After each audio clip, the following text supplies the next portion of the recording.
Hello everyone, welcome back to SSB Crack Exams. I hope you are following all the lectures relative to CDS 2 2020 paper. We are discussing the detailed solutions of each and every question part in CDS 2 2020 mathematics paper. And here in this particular session now, I'll be explaining to you and giving you the answers of questions that were based upon the topic of LCM and SCF. So here we go with the very first question part of this exam CDS 2 2020 mathematics paper. The LCM of two numbers is 28 times their SCF. First condition, LCM L, let us say, and here SCF be H. So as per the first statement in the question, LCM is 28 times SCF. Alright. The sum of the SCF and LCM is 1740. Means L plus H addition also we know that is 1740. Alright. If one of these numbers is 240, then what is the other number? You know that if two numbers are A and B, then we know the relationship that the product of two numbers will be always equal to product of LCM and SCF of those two numbers, A and B, right? So we will be using this relation to calculate the other number, but we shall first of all know what is L and what is H. So for that we have already provided this criteria in the question, right? So we have from this particular equation the very first that L equal to 28H, which gives L plus H as 29H is equals to 1740, means H is equals to 1740 divided by 29. Check the division, you will get the quotient 60. Alright, so H we got. So what is L then? L is 28 into 60, right? So now we know this relation. Product of two numbers is equals to product of the LCM and their SCF. So here one number is known to us. Let us say that to be A to find out this B. So 240 into B is equals to L, that is 60 into 28 we have, and H we have 60. So we'll be calculating B now, which is like 60 into 28 into 60 divided by this 240. So you can easily simplify this and you will arrive at the answer very easily that it will be 420, and hence the key for this question is option A. Alright, and here comes the next question that was part in series 2 2020 based upon this topic LCM and SCF, that the Euclidean algorithm is used to calculate what? Very basic and the theory question this was. You must know the Euclidean theorem that you will be using to determine SCF of two integers. Yes, the key is the option D only, because square of an integer we not find it with the Euclidean algorithm. In fact, we find it with the division method or subtraction method or prime factorization method, right? Similarly, the cube root we find it by prime factorization method, isn't it? Square of an integer we find by multiplying a number with itself.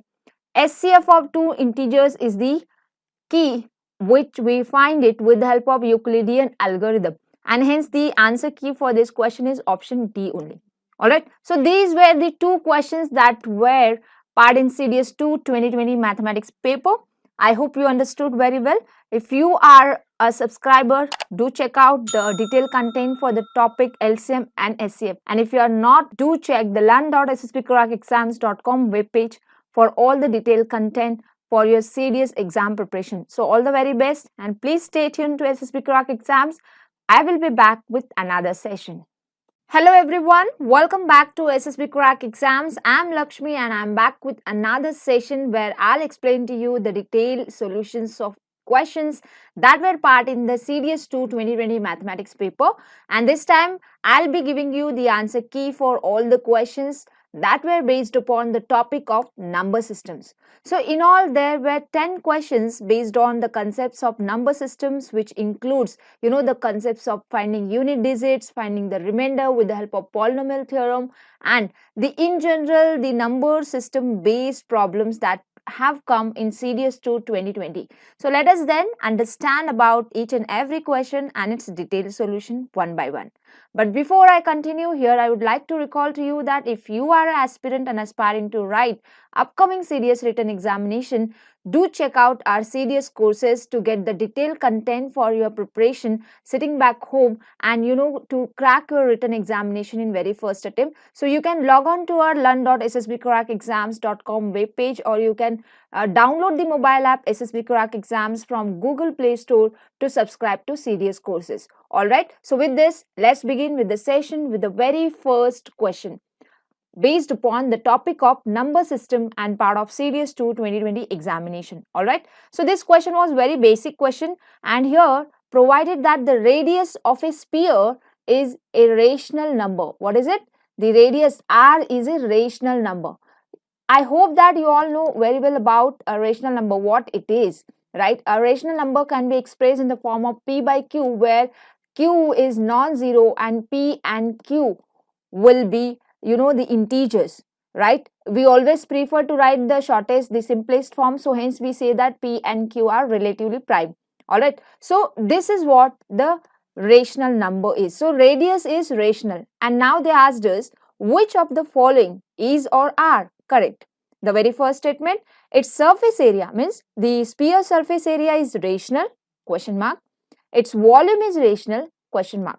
So we have to determine and select which of the above statement is correct. Either the first statement is correct, second statement is only correct, or both are correct, or neither and nor is correct. So how do you understand and appear for such question? It's very easy. It totally based upon the properties of number system. You know very well that rational multiplied by rational always yields what? Rational, right? Product of rational number with rational number is, of course, it's a rational. What about product of rational and irrational? When you multiply a rational number by irrational number, you know that the product will be irrational only, isn't it? So this is only the second point which will give us the answer to our question, because we know the surface area of sphere formula. What is it? Recall yourself. It is 4 pi r square, isn't it? And you know very well that this number pi, what it is? It's an irrational number. So product of this rational number 4, this rational number r, because r is a rational, so r square is rational. So product of rational into this irrational pi will be what? Irrational. But what they said? Rational. So the statement 1 is wrong. Similarly, the volume of the sphere, we know the formula that 4 pi by 3 r cube, right? 4 by 3 pi r cube. This is the volume of sphere. Here also you note that this 4 by 3 is a rational number. R is itself a rational because, right, r cube is a rational because r is a rational. And here also we are getting in the product an irrational number which is pi. So product of rational and irrational, we noted that it is the irrational number. So yes, the second statement has to be also wrong, because they mention rational, which is wrong. So what should be the key then for this question? Yes, it has to be option D, and here it is. All right, coming upon to the next question, and this question based upon the remainder theorem, the polynomial theorem to determine the remainder. So here we have the 17 to the power 2020, and this is divided by 18. So what is the remainder? You know, such question can be easily answered with the help of polynomial theorem. So what you shall do for such questions is that this 17 to the power 2020, which we shall determine the remainder by dividing it by 18. So you shall try to express the base into the polynomial of the variable 18. In the sense, you know that this 17 can be written as 18 minus 1, and this is now whole to the power becomes 2020, and this is divided by 18. So we know that in the expansion of this particular polynomial, keeping in mind 18 as a variable, so when we expand this in all the terms, 18 will be coming, right? And 18 divided by 18, the remainder is what?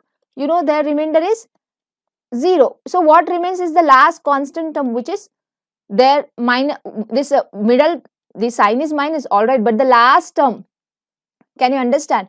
It will be the plus, because you know the expansion, right? When you expand a minus b whole square, it is a square minus 2ab plus b square. You expand a minus b whole cube also. In this expansion, you know that the last term always you get the positive. So, you know this is the expansion of a minus b whole cube. Here we'll get, okay, here we'll get this minus b cube. So, all right, here we have 3 means this is minus, but here we have the power 2020. So, means here we are getting minus 1 to the power 2020 as the remainder when it is divided by 18. So, which is same as 1 as the remainder when divided by 18.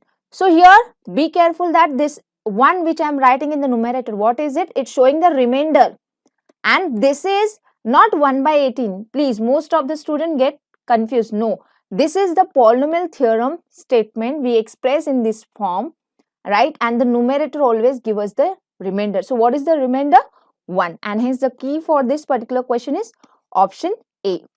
Got it? Coming upon to the next question, and this question was based upon the basic study of the numbers, the divisors of numbers and all, right? So, here we have D of n to denote the number of positive divisors of a positive integer n. Very clearly stated, number of positive integers. So, this Dn is a number of divisors, that to positive divisors, and that is also for a positive integer n. So, which of the following are correct? Very easy question this was. So, we shall determine whether the first statement is correct or the second is correct or third is correct, okay, with the help of the code provided, that 1 and 3 are only correct, 1 and 2 are only correct, 2 and 3 are only correct, or 1, 2, 3, all 3 are correct. So, we will be determining this. But for that, let me tell you the divisors. You must all know about the divisors, right? For example, I'll take up one number, say composite number 4. What are the divisors of this 4? 1 is a divisor. Of course, 1 divides 4.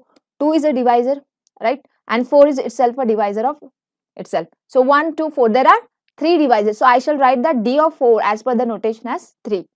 So, you understood this point, right? So, similarly now, what we do for such question is we list what is D of 5 number, D of 11 number, we check both are equal or what. Similarly, we already determined D of 5, we already determined D of 11, we determine D of 55 and check whether equality holds or not. Same we do here, the check correction that, sorry, same here we do the verification that whether D of 5 plus D of 11 is same as D of 16 or not. So, on the next line then I would like to go and write about what is D of 5. For that, you know the divisors of 5, 1 and 5 itself, because 5 is a prime number, right? So, the D of 5 are exactly 2. What about D of 11? You know, when number is prime, there are only 2 factors, or you can say the 2 divisors, right? So, for 11 also there are only 2 divisors. That's why it is a prime, right? So, you know this. So, now verify the statement number 1. What was it? D of 5 is same as D of 11. Yes, it is true. It is true. So, first statement is true, of course. Now, talking about the second statement, there we had D of 5 plus D of 11 addition. So, we have total 4 because 2 plus 2. But what is 55? You know, 55. 55 has the divisor C, 1, then 5. It is divisible by 11 and it is divisible by 55 itself. So, how many? 4. So, it is same that D of 55, because D of 55 is 4. So, yes, what do you say? Second statement is true. Second statement is also true. Now, talking about the third statement, which was D of 5 in the left hand side plus D of 11, which we already have the answer, that D of 5 plus D of 11 answer is 4. But is it equal to D of 16? Question mark. So, for that, for 16, let us list the divisors. So, 1, we have 2, right? Then divisible by 4, so 4 is also a divisor. Then it is divisible by 8. It is divisible by 16. So, how many we are getting? 5. So, hence it is not equal. What it is? Not equal. So, left hand side is not equal to right hand side D of 16. Because 16 has 5 divisors. 1, 2, 4, 8 and 16. 5, right? So, hence third statement is wrong. So, what do you give the key for this particular question then? Option number B, because the statement 1 is correct, 2 is correct, but third statement is wrong. Alright, coming upon to the next question, and here we have a statement which is defined as an equal to pn plus 1. But what is pn? Pn is product of the first n prime numbers. So understand the statement, pn is a product of first n prime numbers. Means when I say p1 means it is the product of a first prime number. Who is the first prime number? The even prime number 2. So it is just 2 because product of 2 is right, it's a single number, so it's 2 only. So when you write p2 means it's a product of first 2 prime numbers. So what is this? It is 2 into 3, that is 6, because the first 2 prime numbers are 2 and 3, right? So that is how this statement is defined. Getting the point? And similarly, you can now yourself check what is p of 3. It is a product of first 3 prime numbers. So it is 30. So did you notice that this product is coming out what? An even number. But how they define this an? An is this pn plus 1, and we notice pn is even. So plus 1, when you add a 1 to a even number, always what you get is odd. Yeah. So we now consider the statement to verify whether an is always a composite number, an plus 2 is always an odd number, an plus 1 is always an even number. So here we are asked to verify for the very first statement whether it's correct or not. So is it correct? See, we already calculated an. So what is an?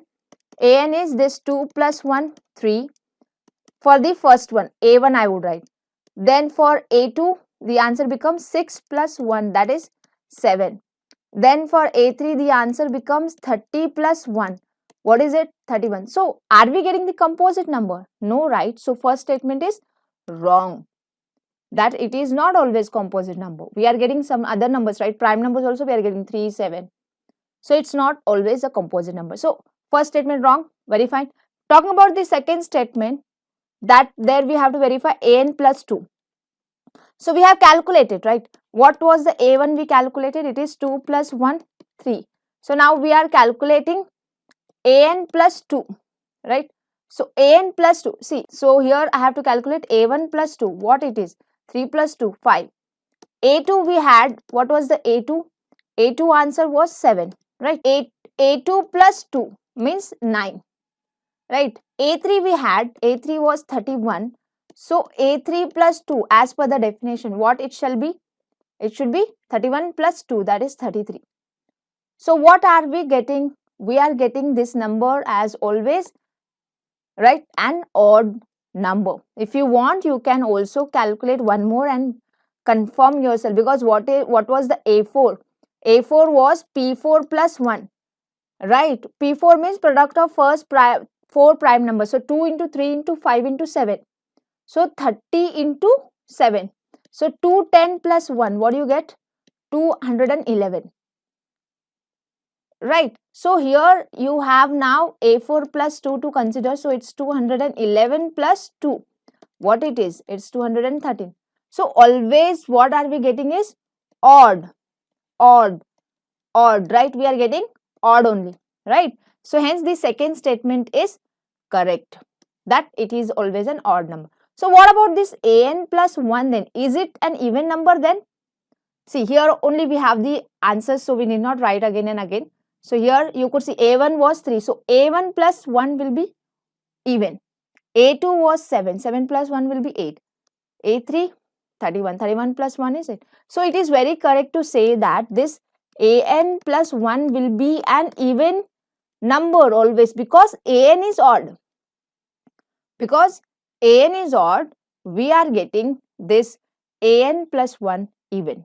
So it is very of course, and it's true that when an plus 1 is even, an plus 2 has to be odd, and that is what we got, right? And hence we say that for this particular question, the correct key is the option number D, because here they are said that second and third statement are correct, right? Because we obtained second and third are correct statements. All right. Now coming upon to the next question, very good question. This was the number of the ordered pair which has the 3 points to 3 coordinates to consider, A, B and C, triplet, right? Where A, B, C are positive integers such that the product of A, B, C is equals to 30 is. So here basically you are counting this pair, this ordered pair which has the 3 coordinates in its A, B and C. So you are finding this ordered pair and you have to find how many they are such that the product of ABC is 30. So for such question there is a trick. Okay, what you shall do is you want ABC to be 30. So what you do, you prime factorize the 30. How you can prime factorize the 30? What is the prime factorization of 30? It's 3 into 2 into 5. Check. 3 into 10, 30, right? So it's of course true that this product ABC will have the factors which can, permute, right? They can rearrange themselves in the form 3 into 2 into 5. So you can make the possible products of this to make this product to be 30. So now we have A into B into C to multiply. So this A can take 3 ways. It can be either 3, it can be 2, either it can be 5. Similarly, B has this 3 ways to take up. It can be also 3, 2, 5. Similarly, C has this 3 ways. It can be 3, 2, 5 in this product. So that the final product will result to be 30 only. So means, what are the ways to make this product possible? Are the simple, so we could easily calculate now how many they are. The number of such ordered pairs are 3 into 3 into 3, right? Those are 3 to the power 3, nothing but 27, and hence the key for this question is option number B. Alright, coming upon to the next question, and this question also was based upon some knowledge about the logical thinking that you must have, and you must know the certain formulas of combinations. So here I'll be revealing to you that formula that you shall use for similar problems if you find in your upcoming CDS written examination. That when you are asked to find the number of different solutions, understand what are they? Different.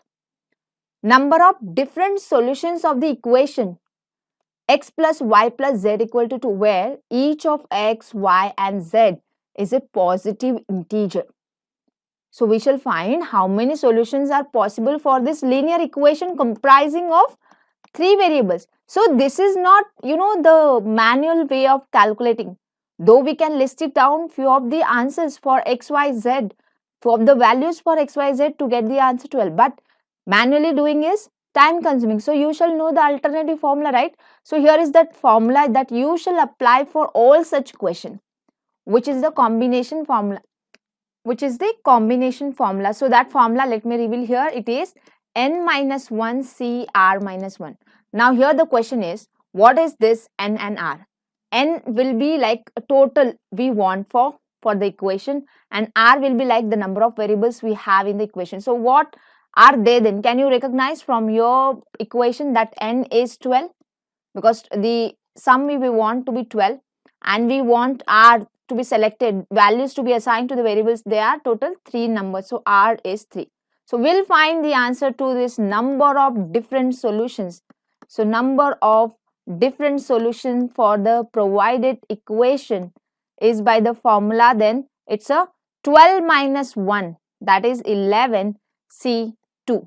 And now to evaluate 11 C2, right, I'll tell you there is a formula of NCR. So NCR formula is defined as n factorial upon n minus r factorial into r factorial. This is the formula, but there is a short way to approach to this, that see, you have to make the two combinations. So it's like take the product of 11 down one step.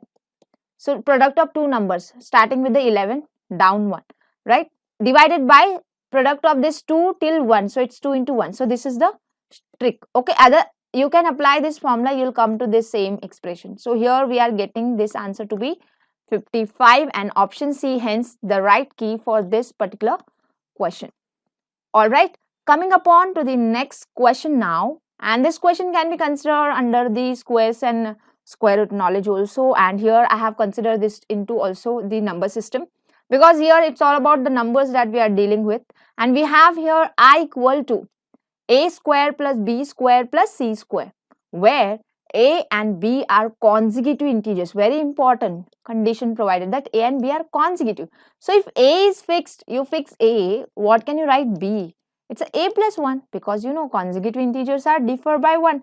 If first number certain, the next number has to be plus 1 of the previous, isn't it? And moreover, we know that this number C is A into B.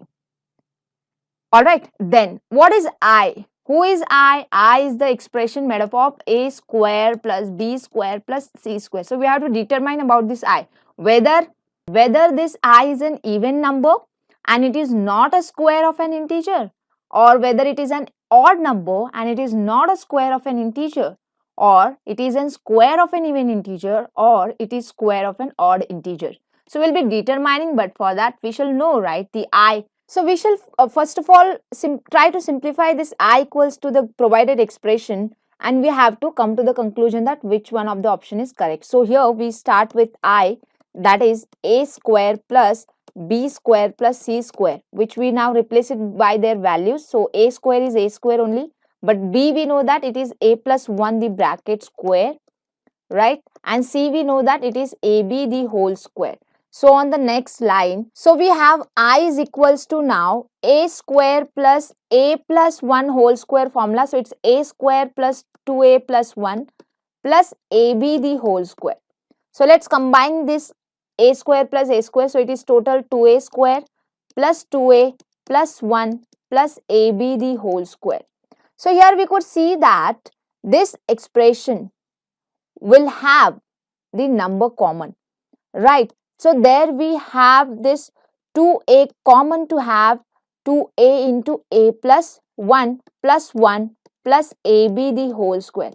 So that here we could see this form as 2AB only, because we know that this A plus 1 is B, right? So 2AB plus 1 plus AB the whole square, which we can write it as now AB the whole square plus 2AB plus 1. And you know this is the trinomial which can be written as binomial square, that is AB plus 1 square. Got it? So very simple. So what we could do here is that this I we could express as the square of one number. But what is this number? Can you understand? That to declare of, here we had the understanding. What was that? That this A is any integer. Okay, A is integer, but A, B were consecutive integers. So A plus 1 was the integer consecutive to A, which was equals to B. So you understand, if A is even, B has to be odd.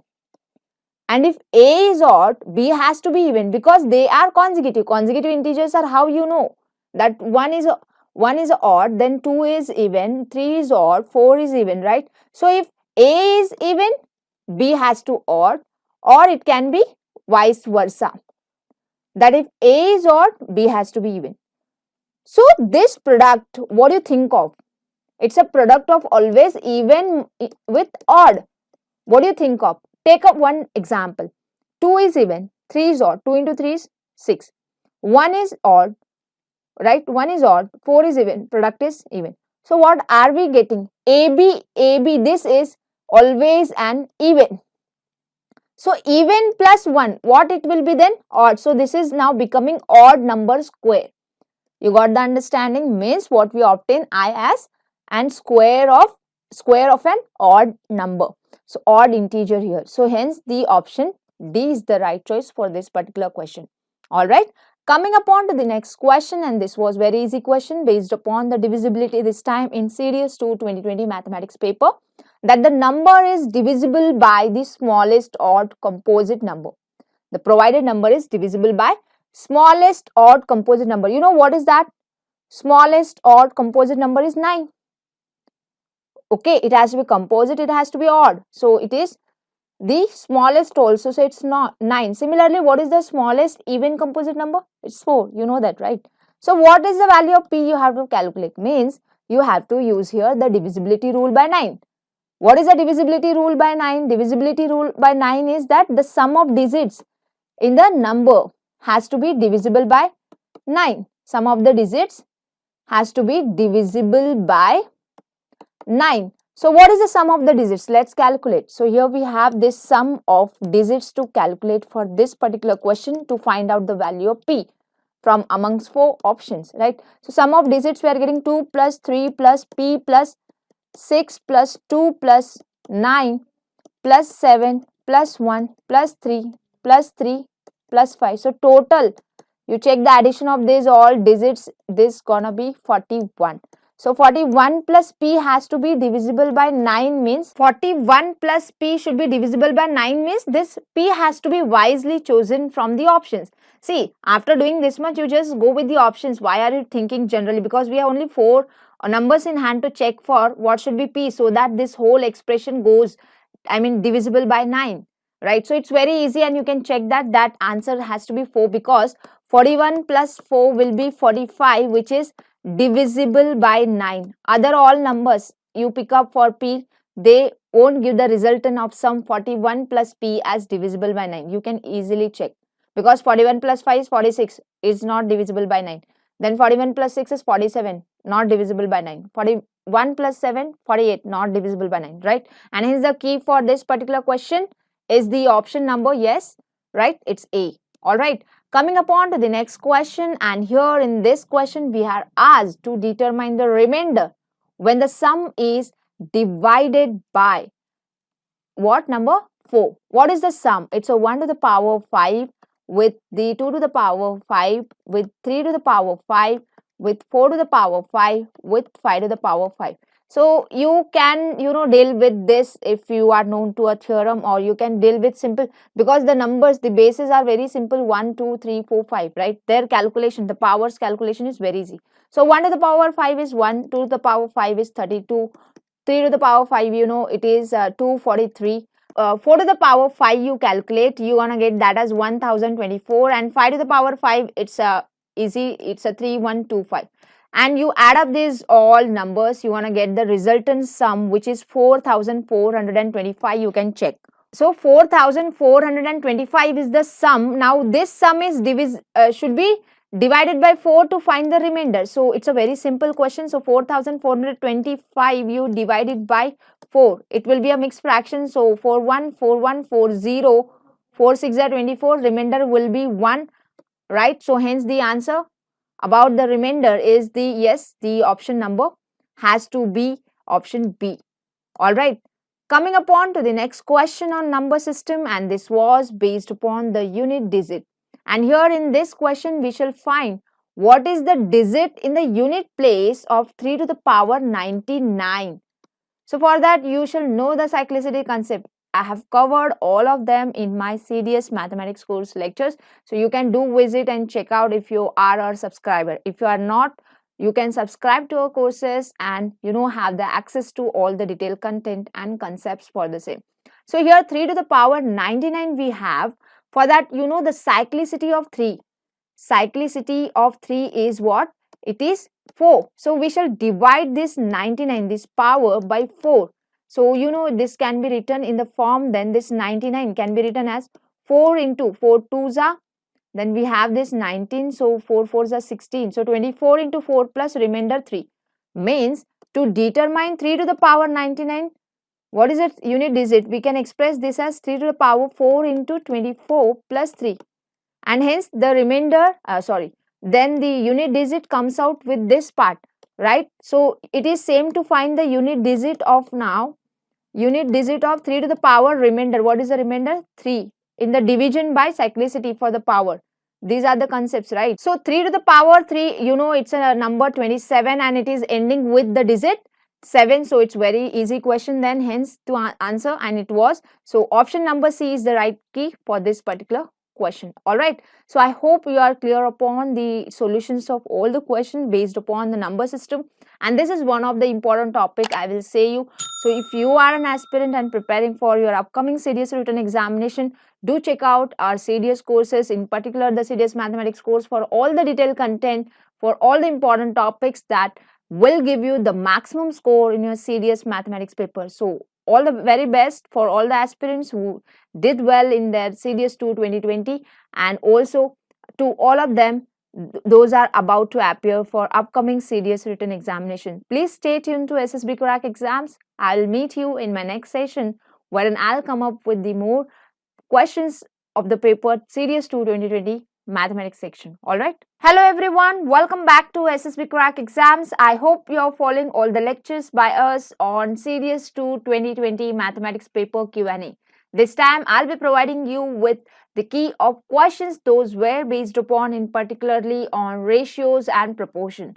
There were in all 4 questions, including a question on partnership, questions on variation, and a question on proportion based upon this topic in CDS 2 2020 mathematics paper. So we will be discussing detailed solution of each and every question, but before that, let me recall you once again, if you are a serious aspirant and aspiring to write the upcoming CDS written examination, and if you want to prepare for CDS written exam just by sitting back at home, you can subscribe to our e-learning courses, you can subscribe to our CDS course to start your preparation. For that, you need to log on to learn.ssbcrackexams.com webpage, or you can download the mobile app SSB Crack Exams from Google Play Store. Alright, so here we begin with the very first question, and this was the question based on partnership, and that is inclusive in the ratios and proportion concept. Alright, so there were 3 persons who started a business with capitals in the ratio 1/3 is to 1/4 is to 1/5. Alright, the first person withdraws half of his capital after 4 months. So what is his share of profit if the business fetches an annual profit of rupees 96,800? So we have already clearly mentioned that we have the annual profit, means the calculation of profit has done for a period of 12 months. But what is happening in the process is that the person, the very first person, had withdrawn half of his capital after 4 months. Alright, so we have to, of course, calculate the capitals for each person, right, for a period of 1 year. That is annual profit we need to, we have to consider with. So to find out the share of this person, the first person who withdraws the amount in the middle, that is by the period of 4 months, we have to know the capitals so that we can go ahead. So for that, we have the ratio of their capitals investment. Right. So what we do, we convert this ratio into simplest form by LCM. We have 1/3 is to 1/4 is to 1/5, isn't it? So we know that the LCM of 3, 4, 5 is 60. So for the first ratio, to get the 60 in the denominator, we have to multiply by 20, right? Then for the second ratio, in the denominator to get 60, we have to multiply by, right, 15. And for the third, we have to multiply by 12. So this is the simplest ratio of capitals we have got. So we would say that the first, right, see, let be the person A, the second be the person B, and the third be the person C. So that their common multiple, if you assume to be X, we can write down their capitals now. A is equals to 20X, B is equals to 15X, and C is equals to 12X. So these are the capitals with the common multiple X.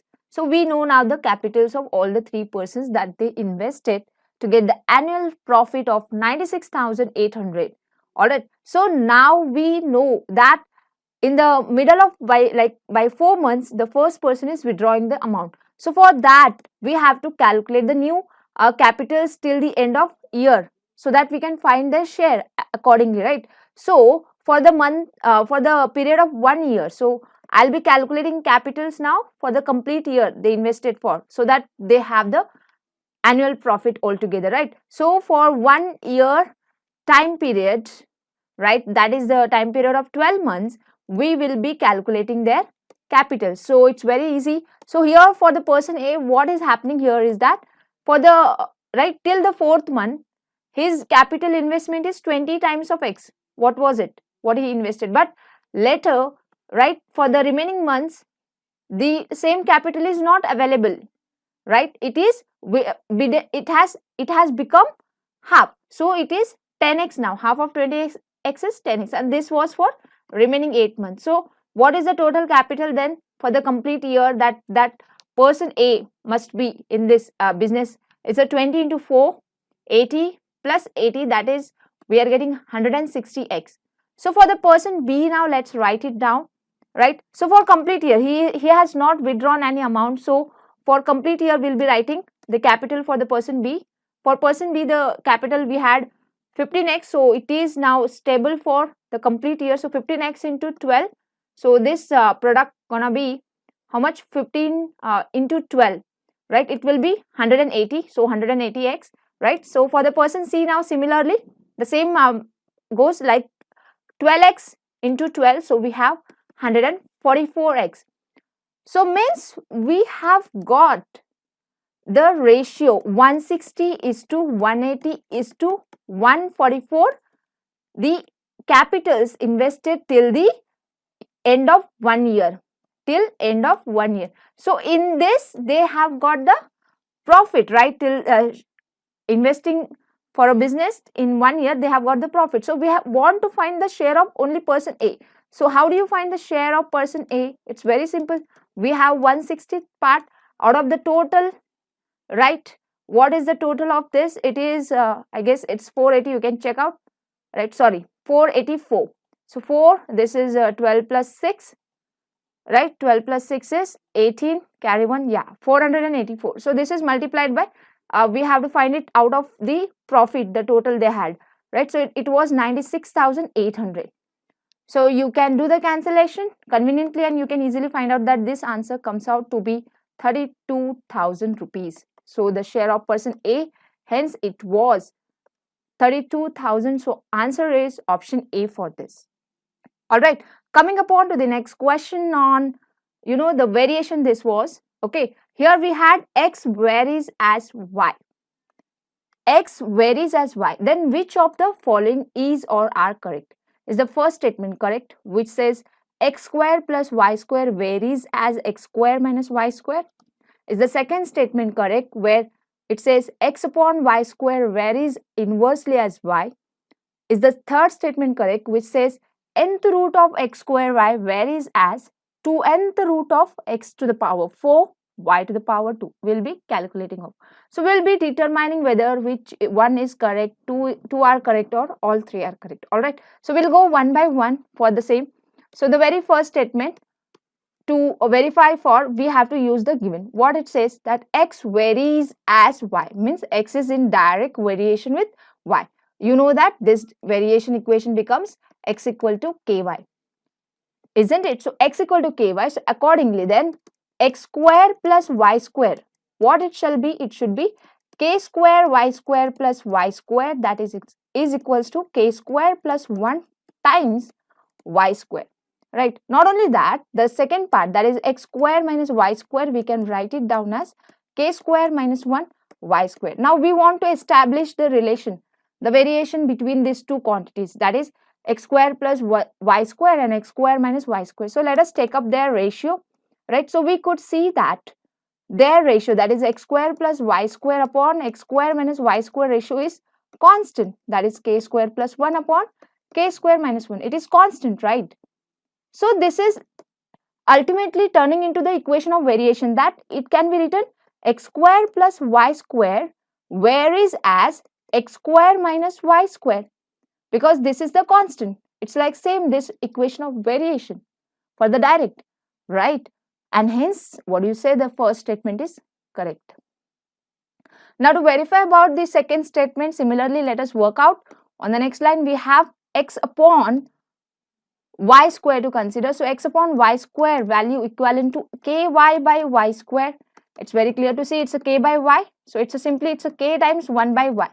So means it's very clear to see that x upon y square inversely varies as y. You know the inverse variation. When do you say x is inverse with y? When you write this form, x is inverse with y. So that x equal to k by y form you have, right? This is what we are obtaining. So hence then, the statement number 2 is also correct. Talking about the third statement, there we have to consider nth root of, first of all, the x to the power 2 into y, that is x square into y. Okay, so what it will be? It will be nth root of x square value we had, that is k square y square. So y square into y, we will get y cube. And to nth root of x to the power 4, y square can be equivalently written as nth root of x square y only, right? Nth root of x square y only. So what are we getting here is that it's the same, that is nth root of what do you get? See, we had here power 6, right? Let me check. X to the power 4, y to the power 2. Yeah. So 2nth power of x to the power 4 will be, right, that is 2nth root of x to the power 4 will be nth root of x square only. Similarly, 2nth root of y square will be nth root of y. So this is correct. So here we have this, then k square y cube only. So to establish the relation again, just take up the ratio. So what do you get? Nth root of x square y upon 2nth root of x to the power 4 y square equal to, what are you getting? 1. What are we getting? Because the right hand side, did you see that they are identical? So 1 we are getting. So is there any variation? No, they are identical. Hence the key for this particular question is option number A, because here they said that the statement 1 and statement 2 are correct, and that only we got it, right? So coming upon to the next question now, and this was based upon the concepts of, the properties of ratios and proportions. So here we have equality between three ratios. Okay, so they are in proportion also, we can say, isn't it? We know that when A by B is equals to C by D, we say A, B, C, D are in proportion. So same knowledge over here. All right. So these three ratios are equal. Then which one of the following is correct? To answer to such question in your CDS exam, you have to be attentive while simplifying to take up the correct option, because it's all about like option to question approach. We need not individually think only towards question to come to the option. So we can pick up an option and verify which follows the given proportion, right? So here, first of all, what you do is we have this x upon b plus c equal to y upon c plus a equals to z upon b minus a. So we let them to be same constant k, because they are identical, it seems, right? So we equated it to k, so that we can write x is equals to what? K times b plus c means kb plus kc, isn't it? Similarly, y, what we can write? K times c plus a, that is nothing but kc plus ak, and z we can write as k times b minus a, which is nothing but kb minus ka. Now just hold down and just observe these values of x, y and z to see which option is perfect for this proportion. So here you could see that the negative term are only two, ka, that is the positive negative term is only one, that is ak term, which is plus and minus. So if I try to add all these three, then only one term will cancel. Will it gonna give me the right hand side 0? No, right? There are terms remaining. So it is, of course, that then we need to subtract. So we have to subtract from x this y and this z to see the right hand side 0 very clearly. See, let us solve it out. We have kb plus kc as value of x. Then we have to do subtraction by y. So y term, these are 2. So we have minus kc minus ak. Then z term we have to subtract. So minus kb plus k. So you could see all the terms this way are cancelling. All the terms this way are cancelling, and we are obtaining 0, which is required right hand side for all the 4 options. So which is the perfect option? Going with this is the left hand side has to be x minus y minus z as per the proportion equation, right? And hence we have obtained the key for this particular question, isn't it? It has to be the option number B. All right. Now discussing about the next question, here we have again a question on variation, because based on variation there were 2 questions.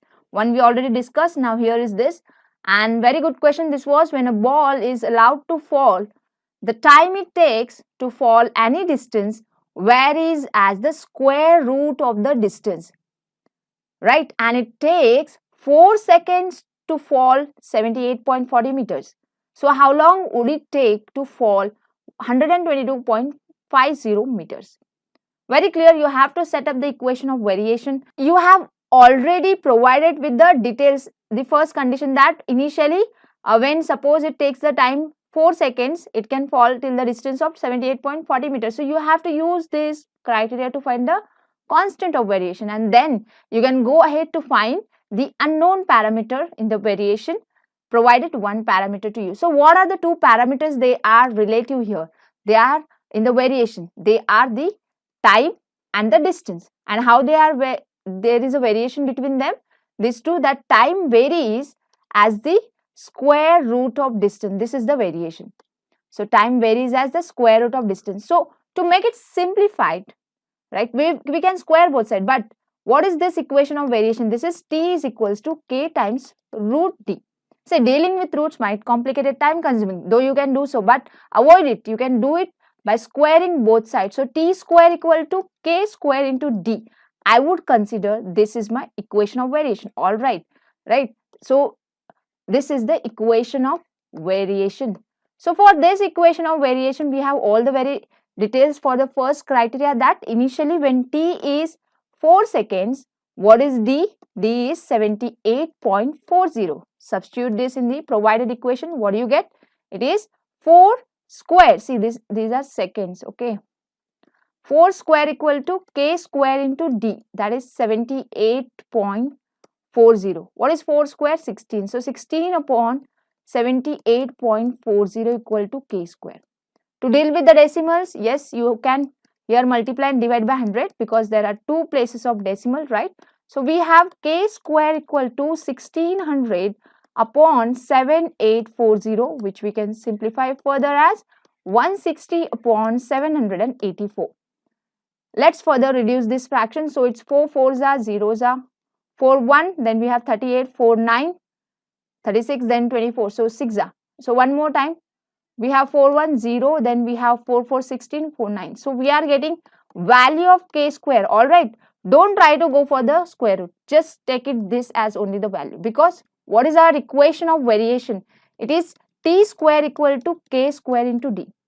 So now we have the second criteria, that when the distance d is 122, what was it? Let's recall. It was 122.50, right? 122.50, we have to find t, right? So t square is equals to, what is k square? 10 upon 49 multiplied by 122.50. Let's simplify this. 10 into the numerator gonna give you 1225, and this is divided by 49, and you know that numerator and denominator are both perfect square numbers. So taking square root both sides, and that too positive square root because time cannot be negative. So numerator, you know, this is the square of 35. Hence the square root of 1225 is 35. And denominator 49 square root is 7. So what's the ratio? T is equals to 5. And hence the answer for this particular question was the option number A, isn't it? So these were the questions based upon the topic of ratios and proportion that were part in CDS 2 2020 mathematics paper. You have to stay tuned to SSB Crack exams to keep watching and learning and understanding the solutions of all the questions that have come in CDS 2 2020 mathematics paper. Hello everyone, welcome back to SSB Crack exams. I'm Lakshmi and I'm back with another session where I'm giving you the detailed explanations to questions that were part in CDS 2 2020 mathematics paper. This time I'll be giving you the answer of question that was based upon the topic of simple and compound interest. Let me mention you here, there was exactly a single question in this CDS 2 2020 mathematics paper. That too was one of the easiest question based upon the simple interest formula. So we will be discussing its detailed solution, but before that, let me recall for you, if you are not a subscriber, you can check out the learn.ssbcrackexams.com webpage and do subscribe to our CDS courses to access to full content and prepare for your upcoming CDS written examination. Alright, so here is the very first and the last question that was in the CDS 2 2020 on the topic simple and compound interest. So the question was, the simple interest on a certain sum is 1/4 of that sum. So certain sum, that sum is the depository amount which we called it as principal. So the simple interest on provided principal is 1/4 of the principal only, it seems, and the number of years and the rate of annual interest are numerically equal. The time period for the calculation of simple interest and the rate of interest for it to calculate are same to find out the number of years. So what we do is, let's list it down the given. So we have the simple interest SI, which is given to be 1/4 of sum.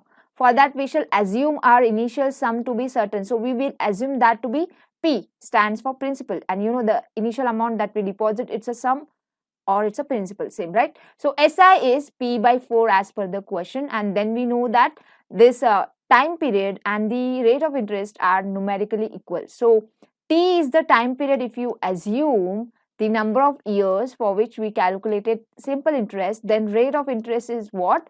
T% per annum. All right. So these are the details to calculate the unknown, that is the number of years. So for that we have the formula of simple interest, that simple interest is equals to what? PRT upon 100, isn't it? So we know that simple interest is here now P by 4. P is P only, R and T, we know that they are, I'll write them as T square because T into T into T upon 100. So what are we getting? We'll get here the cancellation of this P. So 100 upon 4 is equals to T square. So T square is equals to 25, taking the positive square root because number of years cannot be negative. So time period is 5 years, and hence the key for this question is the option D, of course, right? So I hope you are clear upon the detailed solution of question that was part in CDS 2 2020 based upon the topic of simple and compound interest. Please stay tuned to SSB Crack Exams. I'll meet you in my next session where I'll come up with the more questions of CDS 2 2020 mathematics paper. Hello everyone, welcome back to SSB Crack Exams. I'm Mrs. Lakshmi, Maths Mentor, and here I'm back with another session wherein I'll explain to you the detailed solutions of questions that were part in CDS 2 2020 mathematics paper. This time I'll be explaining to you answers of all the questions which were based upon the topic of trigonometry.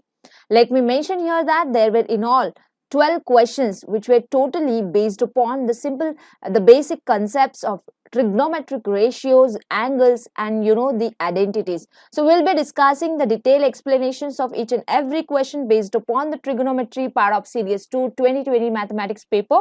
But before that, let me recall you that if you are a serious aspirant and aspiring to write the upcoming CDS written examination, and if you want to prepare for your upcoming CDS examination strategically, do not forget to subscribe to our CDS courses. You can log on to learn.ssbcrackexams.com webpage, or you can download the mobile app SSB Crack Exams from Google Play Store to subscribe to our CDS courses. Alright, so here we begin with this session with the very first question, and this was based upon measurement of angles in trigonometry. Alright, so we have provided the difference between two angles. It is 15 degrees. Alright, so there are two angles. Let us say them to be x and y. So the very first criteria in the statement is that x minus y is 15 degrees. Alright, and they said that the sum of angles in radian is 5 pi upon 12.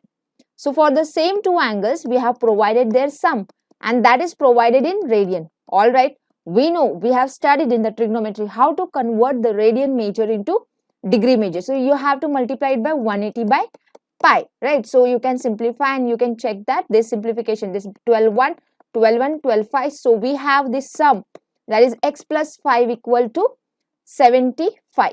So we got two equations.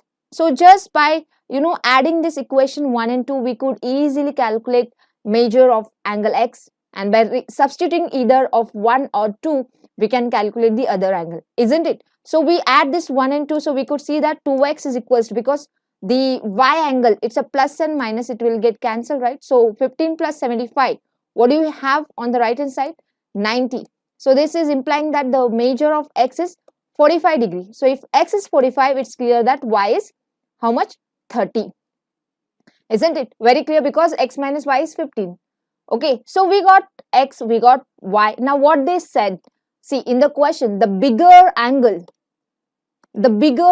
is k times the smaller angle. So who is the bigger angle? Bigger angle is here the angle x, which is k times the angle y. So we shall find out that k. So simply here it is, we have this 45 equal to k times 30 to take. So k will be what?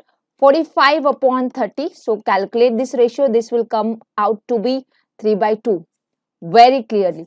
Isn't it? 15 2s and 15 3s. So hence the right choice for this particular question was, yes, the option number B only. Alright. So option B is the right choice. So we'll now go into the next question, based upon the trigonometry, and here we have provided two statements to consider. Consider the following statements. The value of cos 61 degree plus sin 29 degree cannot exceed 1, the very first statement.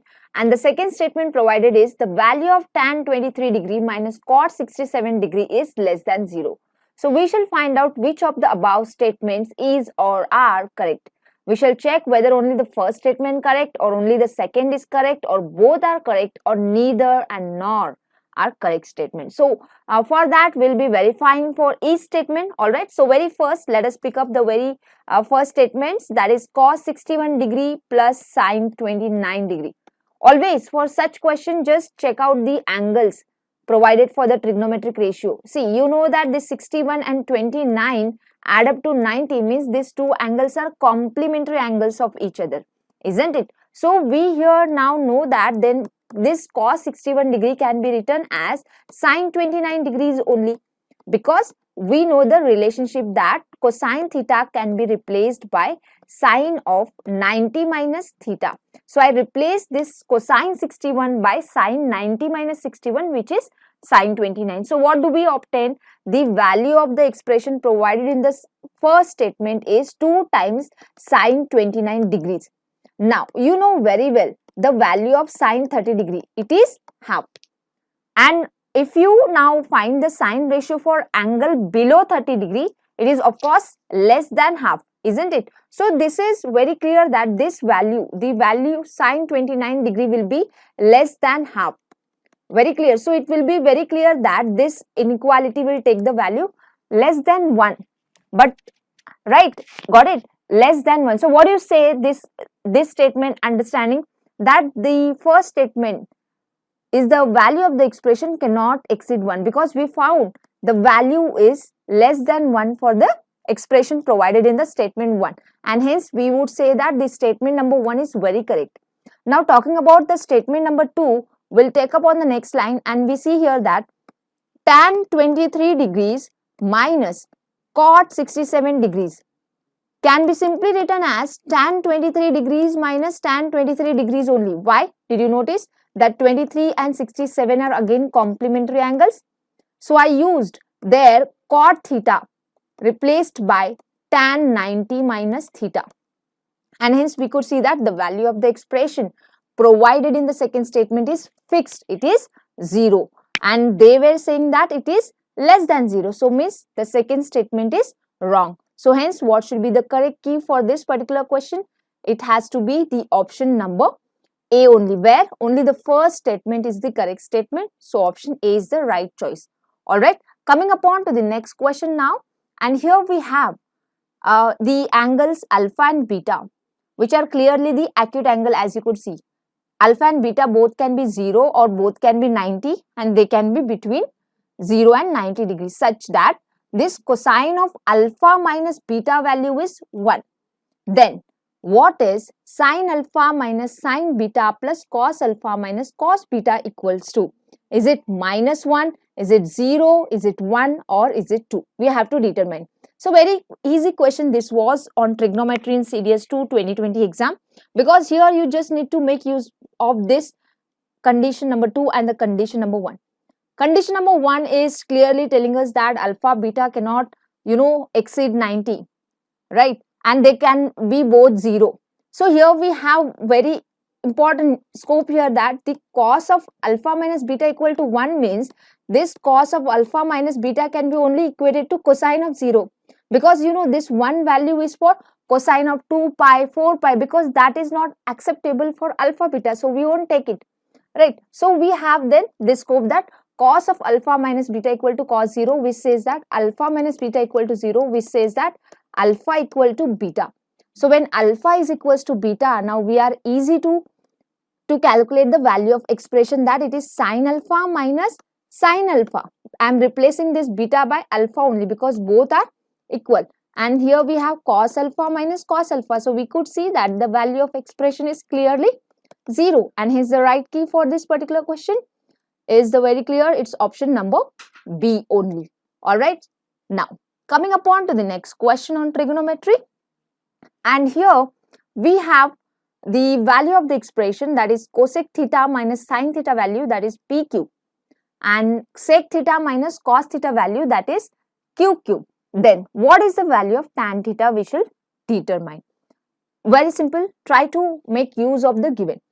So we have the very first statement, that is cosec theta minus sin theta equal to p cube. You know that cosec and sine are reciprocals of each other. So I could write this as 1 by sine theta minus sine theta equals to p cube. Not only that, I could simplify this as 1 minus sine square theta upon sine theta equal to p cube. Not only that, we know the identity in the numerator, that 1 minus sine square theta replaced by cos square theta. So means we obtained here cos square theta upon sine theta value, which is given to be p cube.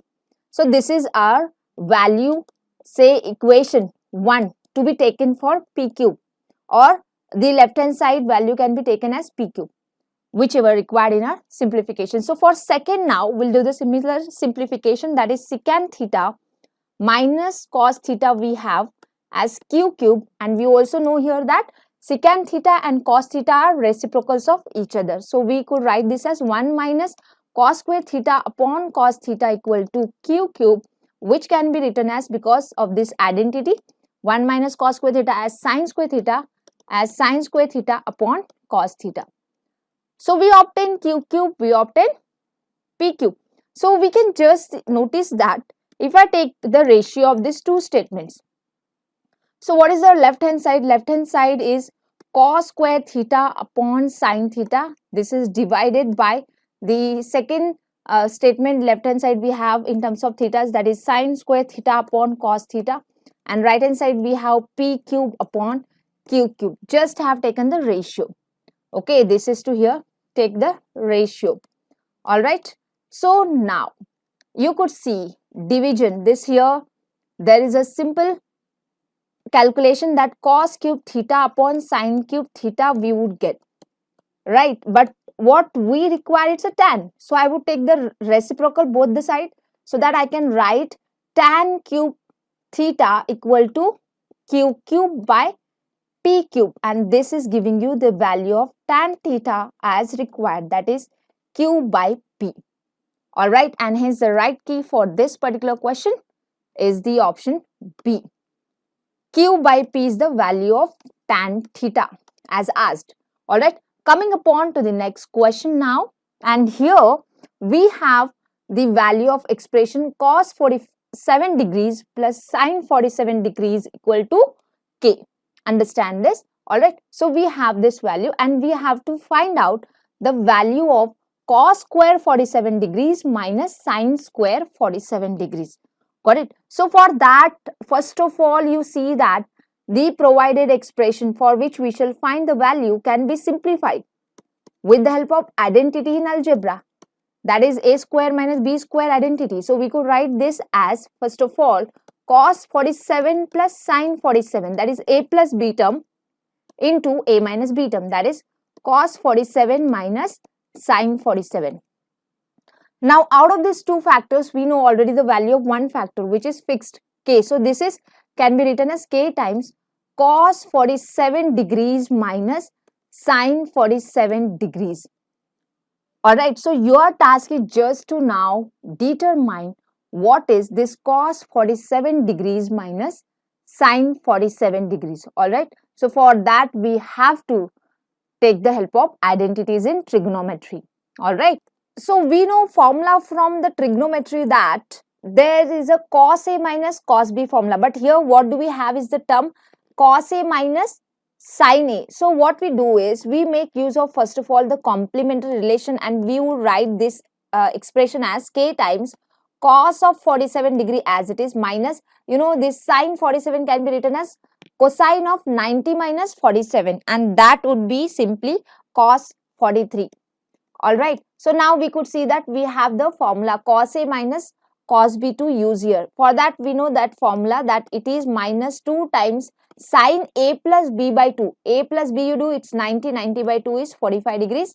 Okay, and then we have into sin a minus b by 2, so it will be sine 2, because 47 minus 43 is 4, 4 by 2 is 4, 4 by 2 is 2, so sine 2 degrees.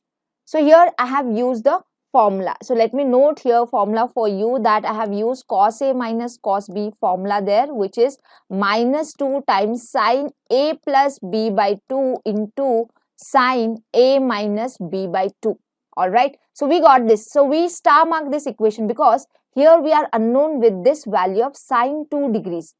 To get it so, because the answers, though in the terms of k, we have to make use of the provided condition. Okay, so I would be now once again applying the formula cos a plus cos b, because we have cos 47 plus sine 47 provided to us, which can be written as cos 47 plus cos 43, and this is equals to k. And for the left hand side, we have the formula of cos a plus cos b. And what is that formula? You know, it will be 2 times cos a plus b by 2. So it will be cos 45 and into cos of a minus b by 2. So it will be cos 2. So this is equal to k. So here you could see that we are obtaining the value of this cos 2, by which we can easily find the sine 2 value with the help of trigonometric identity, isn't it? So now first of all, let's write cos 2 value. Here we are getting it to be, what do you get? You know, this k multiply by root 2, because the value of cos 45, you know, it's 1 by root 2, and this 2 will be divided. So it's a simple that it's a k by root 2, the cos 2 value. But we want sine 2 value to be substituted in the required star expression, right? So sine 2 value, you know, it's 1 minus cos square 2 degree values, right? So it is under the root of 1 minus k square by 2, so which you could see that it is under the root of 2 minus k square upon under the root 2. So this is what we got the value. So now let's come back to our star expression. What was it? We stopped at this, what do we stopped at? It's a k times minus 2 times sine 45, which is 1 by root 2, multiplied by sine 2, and sine 2 we obtain to be root of 2 minus k square upon root 2. So you could easily see here the simplification, root 2 into root 2 is 2, so 2 cancels, and this gives minus k times under the root of 2 minus k square, and this is the value of the required expression, and we obtain hence the right choice for this particular question, option number B. Alright, coming upon to the next question now, and this was one of the easiest question on the trigonometry part in Series 2 2020 mathematics paper. See, we asked the list value of the expression. For all such easy trick, you have to try to, you know, just split up the higher coefficient scalar based term. So here we have the higher scalar based term is 16 cos square theta. So I would write this side 9 sin square theta plus 16 cos square theta as 9 times sin square theta plus cos square theta. How many cos square theta we are remain with? 7 cos square theta we are remain with, because 9 plus 7 is 16. So here we could see that this is 9 plus 7 cos square theta. What do we ask? The list value. And the list value will occur when the cos square theta is list. When cos square theta is list, it is list at theta equal to 90 degree, means 0. So this is very clear that 9 plus 7 into 0 is the list value we can take up. So it's 9. And hence the right choice for this particular question becomes what? It's option number, right? It's option number B. Alright, so we are done with this particular question now, and we would now move on to the next, but let's tick this option. It's option number B. Alright, coming upon to the next question now. And in this question, we have sine theta plus cosine theta value, which is root 2. And we have to calculate the value of expression sine to the power 6 theta plus cos to the power 6 theta plus 6 times sine square theta into cos square theta equal to, is it 1 by 4, 3 by 4, 1 or 7 by 4? Let's calculate. See, it's totally whole and sole dependent on the given expression to be used to substitute the value in the provided expression to find its value. So what we do is, here we first of all take up the square of both sides for this provided equation. So if I square both sides, right, I would get in the left hand side 1 plus 2 times sine theta cos theta. Why 1 plus? Can you understand? Because sine square theta plus cos square theta is 1. and 2ab term is as it is. So here we could see that 2 times sine theta into cos theta is 1, which gives you sine theta into cos theta value, which is half. So let us make it star mark here, because we're going to use this value in our expression to evaluate its value. Now let's come on to the next line and rewrite the provided expression. Sine to the power 6 theta plus cosine to the power 6 theta plus 6 times sine square theta into cos square theta. Just simply make use of the formula. This power 6 can be written as sine square theta the whole cube. Similarly, cos to the power 6 theta can be written as cos square theta to the power 3, plus remaining as it is I would write. If you want, you can substitute the value also, but let's write for the time being as it is. So we can here apply the formula of a cube plus b cube. What is that formula? A cube plus b cube formula is a plus b multiplied by a square plus b square minus ab. So we could here see that this is then sine square theta plus cos square theta, which is 1. A plus b term value is 1. And in the bracket, we are getting sine to the power 4 theta plus cos to the power 4 theta minus a into b, that is sine square theta cos square theta. And this is added with 6 times sine square theta into cos square theta. Hold down. Again, what are you getting here is sine to the power 4 theta plus cos to the power 4 theta, which can be again simplified as a square plus b square. That is a square square plus b square square. So here we could write this as sine square theta the whole square plus cos square theta the whole square minus sine square theta into cos square theta plus 6 times sine square theta into cos square theta. So now a value of this particular expression, it's a square plus b square formula, where the a is sine square theta and b is cos square theta. So its formula, a plus b whole square minus 2ab. So we could write this as sine square theta plus cos square theta as a plus b the whole square minus 2ab term. A term is sine square theta and b term is cos square theta. And what do you have the resultant of this two? We have it is 5 plus 5 sine square theta cosine square theta. So you could now see clearly the resultant, it is 1 minus 2 plus 5. So total it will be plus 3 sine square theta into cos square theta. And now its value is easy to calculate, because we know the value of this sine square theta into cos square theta because of sine theta into cos theta value that we obtain in the star equation. It's a half. So half square here we have to consider, isn't it? So what are you getting then? 1 plus 3 by 4, which add up to 7 by 4. And hence the right key for this question is the option D. Alright, coming upon to the next question now, and here we shall find the maximum value of 3 sine theta minus 4. Understand, maximum value they said. Okay, so maximum value will occur when this sine theta will take the maximum value there, right? So here we could see that the maximum value of the sine theta is, what is it? Plus 1, because the range of sine theta, that sine theta belong to this range, close interval minus 1 to 1. Maximum it can take the value 1. Minimum it will take the value minus 1. So we want the maximum value of the provided expression, and we have to check whether it is minus 4, minus 1, 0 or 1. So very simple question this was. So 3 sine theta minus 4 can be written as 3 into maximum value of sine theta minus 4, which is clearly 3 minus 4, which is equals to minus 1.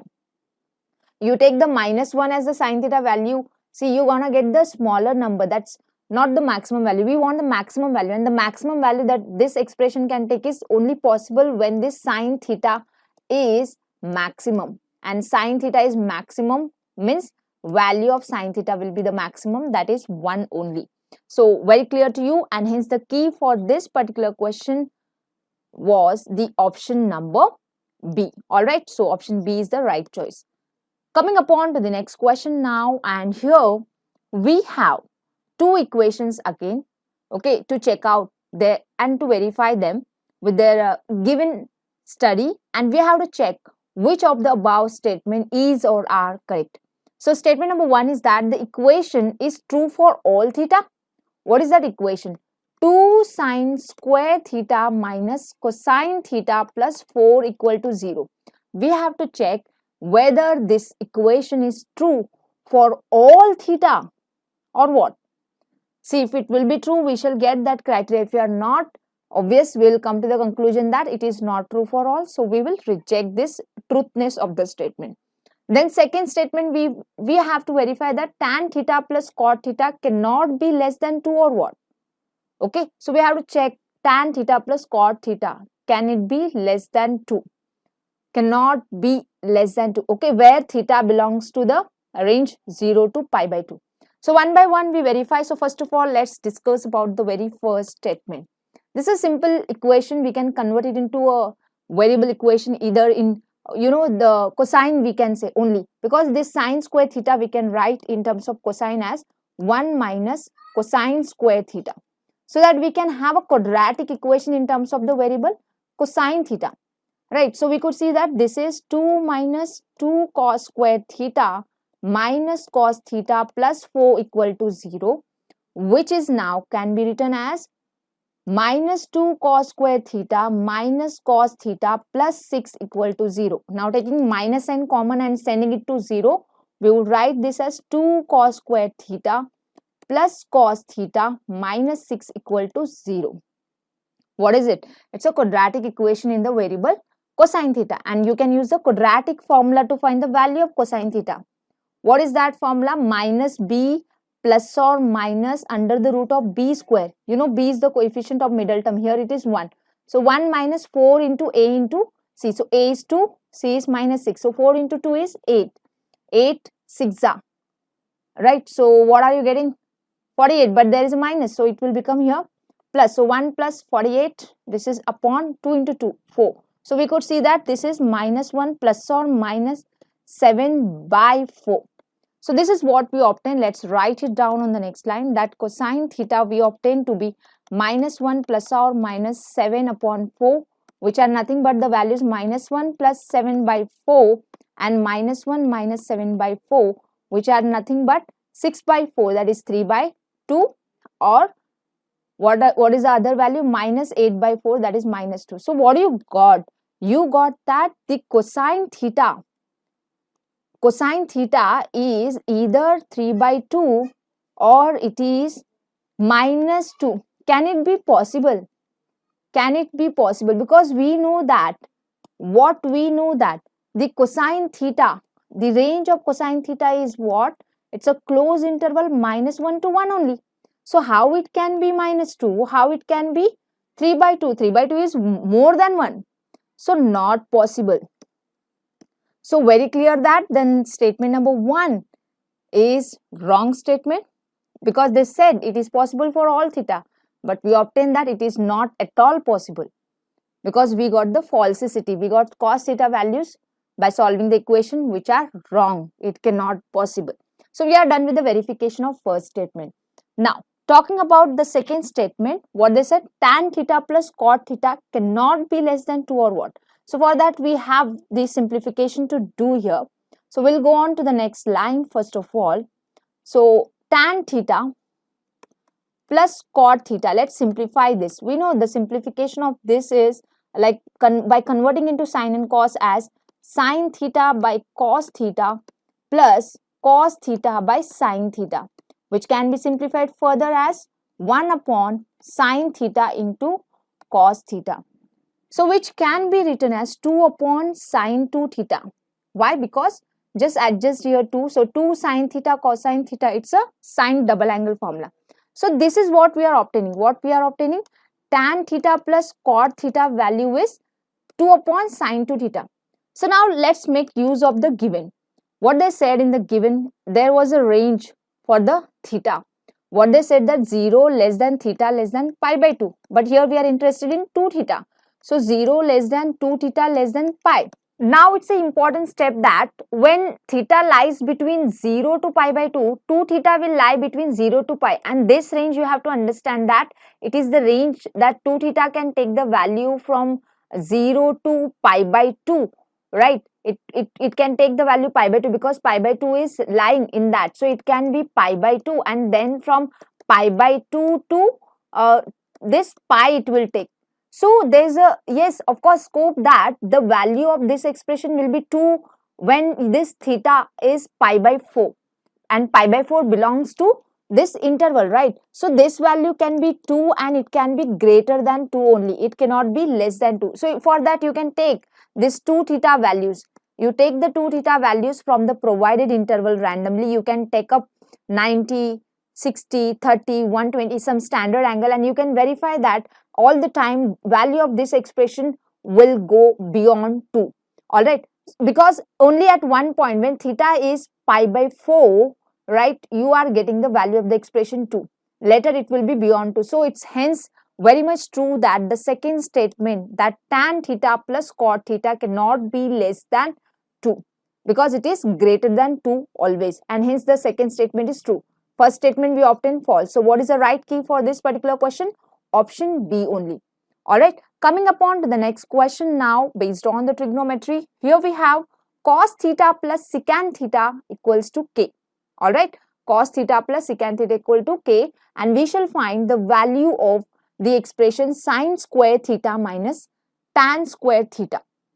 So this question was simply based upon the basic concept that when you have this cos theta plus secant theta equal to k, which you could write as cos theta plus 1 by cos theta equal to k.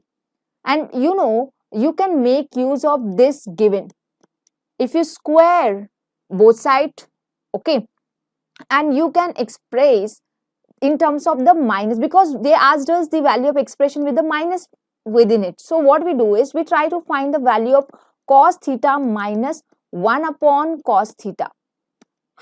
And how do you get that? That you can get it by taking the square of this as and written as this cos square theta plus 1 by cos square theta minus 2.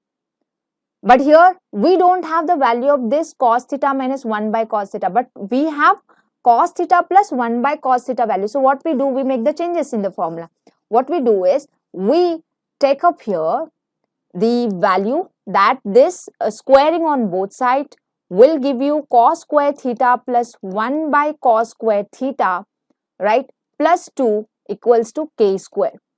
So here you are getting the value of cos square theta plus 1 by cos square theta, which is k square by minus 2. And this is a very star mark value for you, for which you can calculate now cos theta minus 1 by cos theta, the bracket square value, right, which is by the formula cos square theta plus 1 by cos square theta minus 2. And here we already noted the value of this expression from the star mark, right? So this is gonna be then k square minus 4, right? And now why I have calculated this?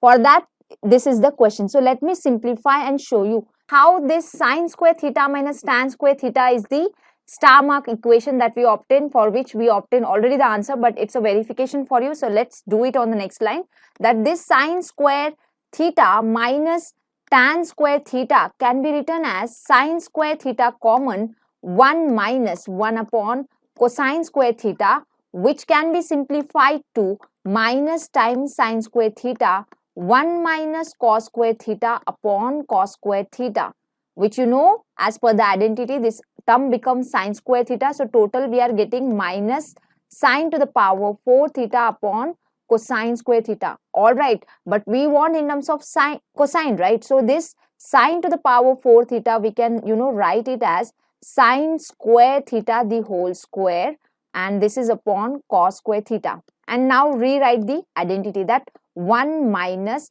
cos square theta is the whole square.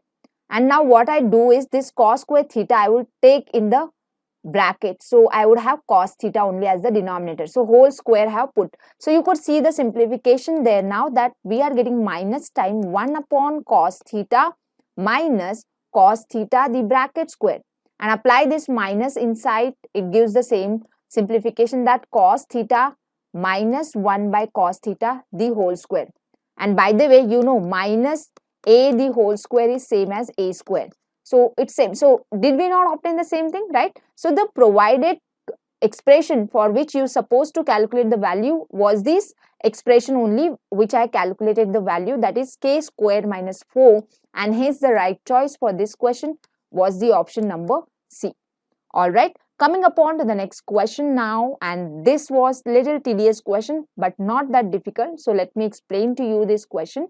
Here you understand we have cosec theta minus sin theta value, which is m, and we have sec theta minus cos theta value, which is n, and they asked us the value of m to the power 4 by 3 into n to the power 2 by 3 plus m to the power 2 by 3 into n to the power 4 by 3 equal to. So is it 0, 1, mn or m square n square? So let's do first of all the little simplification of the given expression to whom you are calculating its value. So what we can do here is we can write this expression m to the power 4 by 3 into n to the power 2 by 3 as m square n the whole to the power 2 by 3, because here you could see the numerator of the the power of this m, it has a numerator 4 which can be split as 2 into 2. Similarly, the next term, that is m to the power 2 by 3 into n to the power 4 by 3 can be written as n square m to the power 2 by 3. So basically what you have in your hand is the given expression as m square n to the power 2 by 3 plus n square m to the power 2 by 3. So what is your task exactly here in this problem is you shall determine what is this m square n, what is this n square m. Once you have done that, just substitute in this equation. So we will say this equation as our star mark equation. Alright, so on the next line now I would go and I would find the values of m square into n and n square into m. For that I, yes, of course required the m square value. So let me write here only, because it is cosec theta minus sin theta. And cosec theta, you know what it is? It's a 1 by sin theta. So I would write here that value very easily, that it is 1 by sin square theta, right, plus sin square theta minus 2, right. Similarly, I would write the value of n square now, right, by squaring both the side of this equation. Sec theta, you imagine this as 1 by cos, right. So it's 1 by cos square theta plus cos square theta minus 2. Done. Now we'll take up the product. So on the next line, first of all, let's take m square into n. What was the m square? M square is 1 upon sin square theta plus sin square theta minus 2 multiplied by n value, which is 1 upon cos theta minus cos theta. Let's do the multiplication and try to come to the simplification. It is 1 upon sin square theta into cos theta, right, minus cos theta upon sin square theta plus sin square theta upon cos theta minus cos theta into sin square theta. Cos theta into sin square theta, and now we left with the multiplication by minus 2. So there we have minus 2 by cos theta, then we have the last term plus 2 cos theta. So you try to simplify this whole, you gonna get this value as the simple term sin cube theta. Alright, and the letter, that is the n square m, you gonna get that as cos cube theta. So it is now clear that we gonna have sin cube theta the power 2 by 3 plus cos cube theta the power 2 by 3, which we are obtaining here as sin square theta plus cos square theta, which is equals to 1. So I am leaving you here a task that you have to verify that this m square into n is coming out to be sin cube theta finally after simplifying this throughout expression. You can make the denominator same and try to simplify and arrive at this answer. Alright, similarly you can check that this value, that is n square into m, is cos cube theta. So this is how we have arrived to the key for this particular question, and it is the option number B. Alright, and here is the last but not least question on the topic of trigonometry part in CDS 2 2020 examination. So we have two statements to consider here. Sin theta equal to x plus 1 upon x. Is it possible for some real value of x? And cos theta equal to x plus 1 upon x. Is it possible for some real value of x? So we have to check whether both the statements are true, neither not true, or only one is true or two is true. Let me tell you, both are wrong, because you can here see that we have very first. See, I'll do the verification for first one. Second follows the same. Similar verification. You can do yourself. So, sin theta equals to x plus 1 by x. Alright, I'll take the square on both sides. So, what do I get? X square plus 1 by x square plus 2. Right? And here you know that this is positive quantity. And plus 2 you have. Means left hand side value, the maximum value I'm talking about, will be 1 because sin square theta, right? And the right hand side value, maximum value, you see it is, what is this? It is always greater than 2 because this is a positive number always. It's a positive number. Can it be negative, right? So greater than 2. So can it possible, right? Can 1 greater than 2? No, right? So it's a wrong assumption. Wrong thing. So we cannot, hence we will say that there is no possibility at all that sin theta can be x plus 1 upon x for some real. So it's not at all possible. Similarly, you can verify yourself that cos theta equal to x plus 1 upon x is not possible for some real value of x. Alright, because we know cos square theta value is also 1 maximum. Right. So left hand side value is different, right hand side maximum value is different. So it's of course that this equation is not true for values. So when the equation will be true for all the values of the variable, then only you will say, right, that equation holds true for all real x, but it is not. Hence we are saying both are not correct. So hence the key for this particular question has to be what? The option number D only. Alright, I hope you are clear upon the solutions of all the questions which were part in CDS 2 2020 examination based upon the topic of trigonometry. Do not wait much more.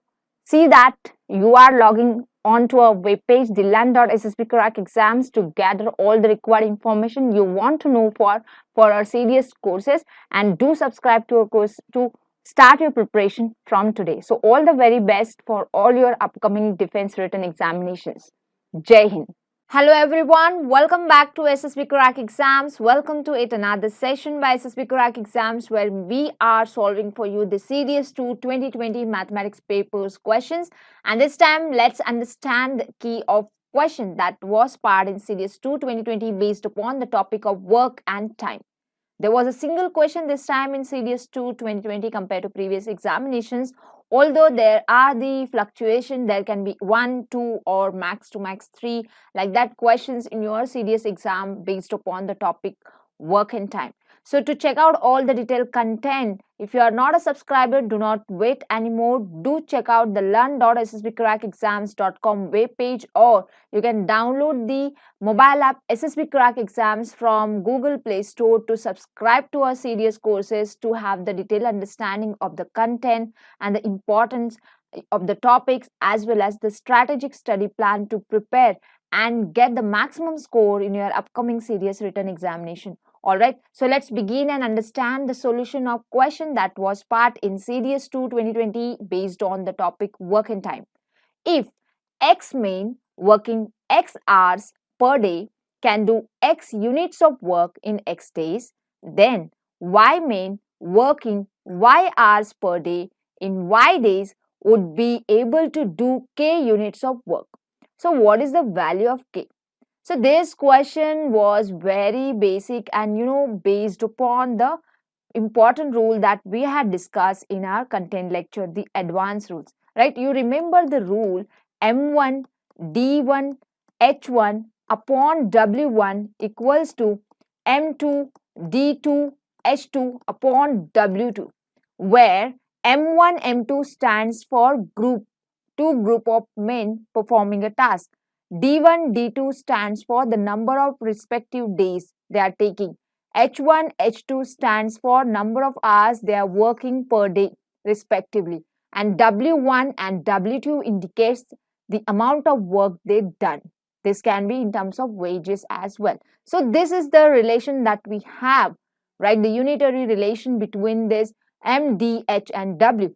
Alright, because we know for work and time problem, M, D, H upon W remains constant, and with this relation was derived. So alright, we will be using this as a formula to answer to such questions. Here just need to substitute the given.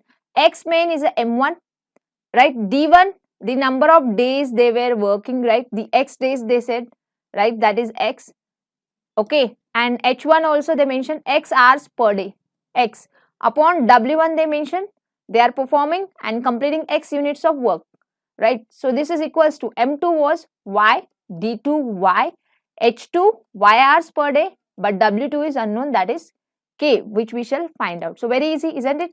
So 1x get cancelled from here. So we have x square equals to y cube upon k, which we can write k is equals to y cube upon x square.